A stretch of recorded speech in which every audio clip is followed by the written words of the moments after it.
பிதாவாகிய தேவனுக்கு கர்த்தர் இயேசு கிறிஸ்து மூலம் மகிமை உண்டாவதாக. என்னை நினைவு கூறும்படி இதை செய்யுங்கள் என்றார். பஸ்கா கால சிந்தனைகள். பரிசுத்தவானாகிய பேதுரு கோதுமையைப் போல் புடைக்கப்பட்டார். இப்படி இருக்க தன்னை நிற்கிறவன் என்று எண்ணுகிறவன் விழாதபடிக்கு எச்சரிக்கையாய் இருக்க கடவன்.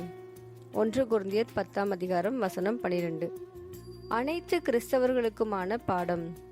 தன்னை நிற்கிறவன் என்று எண்ணுகிறவன் விழாதபடிக்கு எச்சரிக்கையாய் இருக்க கடவன் என்பதான நமது ஆதார வசனமானது பரிசுத்த பேதுருவின் அனுபவங்களில் இருந்துள்ள பாடத்தினை அனைத்து கிறிஸ்தவர்களுக்கும் புகட்டுகின்றதாய் இருக்கின்றது.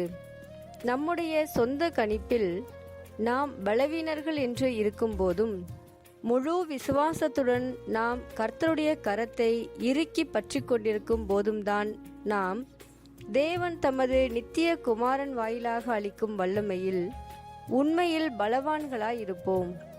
தேவனுடைய ஜனங்களுக்கான அனுபவங்களானது எவ்வளவு வித்தியாசமானவைகளாக காணப்பட்டாலும் முதலாம் உயிர்த்தெழுதலுக்கு முன்னேறி கொண்டிருப்பவர்கள் கடுமையான புடைக்கப்படுதல்களை சகித்து நிலைநிற்பதற்கும் கர்த்தருக்கான சத்தியத்திற்கான சகோதர சகோதரிகளுக்கான தங்களது அன்பையும் தங்களது உண்மையையும் நேர்மையையும் நிரூபிப்பதற்கும் எதிர்பார்க்கப்படுவார்கள் என்பது மற்றொரு பாடமாகும்.